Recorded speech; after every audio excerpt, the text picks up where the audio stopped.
How much does it cost to be kind to people? I mean, really kind, just because it's the right thing to do, not because you expect something in return, not because you expect someone to be kind back to you, but just because you are a good human being, because you are a full-fledged Christian and you want to be kind. How much does that cost? Today we're going to talk about kindness and what that can do for us. Our daily refresh for today comes from Proverbs chapter 19 verse 17, and it reads, "Whoever is kind to the poor lends to the Lord, and he will reward them for what they have done." Now, I know I just said that that is not the reason we should do kind deeds. That is not the reason why we should pay it forward. That is not the reason why we should treat people right. It's not about thinking about a reward. But this just reminds us that God does reward good works. But we should do these works with the right spirit. Because if we're doing it with the wrong spirit, or with the spirit that is expecting some type of accolades or some kind of congratulations, that's not the right spirit, and God does not reward that kind of behavior. We just have to do it the right way. The YouVersion Bible app, the devotion for today is Honoring the Poor. How different would our world, communities, and homes look if we committed to helping the hurting around us?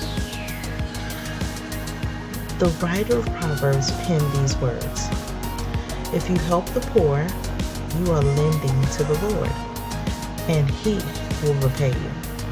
That's our scripture for today. There are those who are financially or materialistically poor. Maybe they were born into a cycle of poverty, have hit hard times, or are physically or mentally sick. But there are also those, like Jesus mentioned in Matthew chapter 5, who are poor in spirit, giving generously to those in need, caring for the vulnerable, and living an open-hearted life is the call of every believer.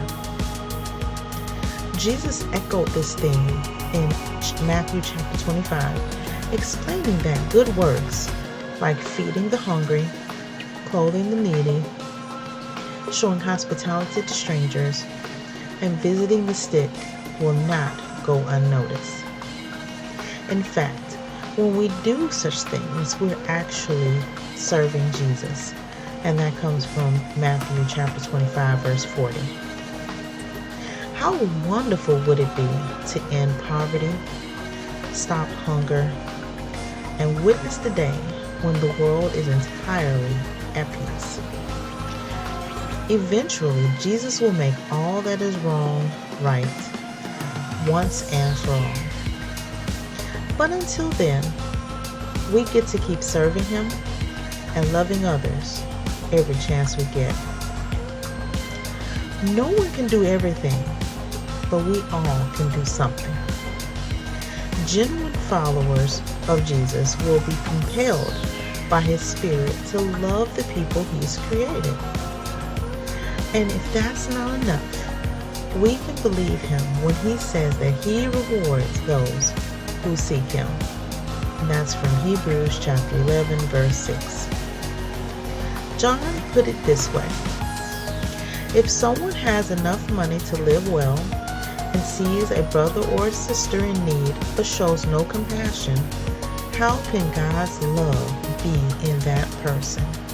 And that's from 1 John chapter 3, verse 17. When we serve God's people out of obedience, we're really serving Him. So it's like doing double. You are doing the right thing by serving people who are in need, and that could be all types of need. It could be financial, maybe they just need a good meal or clothing or shelter. and you provide for that need. It could be a spiritual need. Maybe they just need a word of encouragement. Maybe they just need someone who can say, just keep on going. God sees your efforts. Don't give up. It's always too early to throw in the towel. Even having those efforts on helping those in need, God sees it all. And He will repay you. He will reward you. Because in doing so, you are serving Him. And that is our Christian duty. Is to go out and share the word and serve Jesus. So do what you can. Just doesn't cost anything to be nice to people. So go out with a purpose of being kind to someone. God bless you.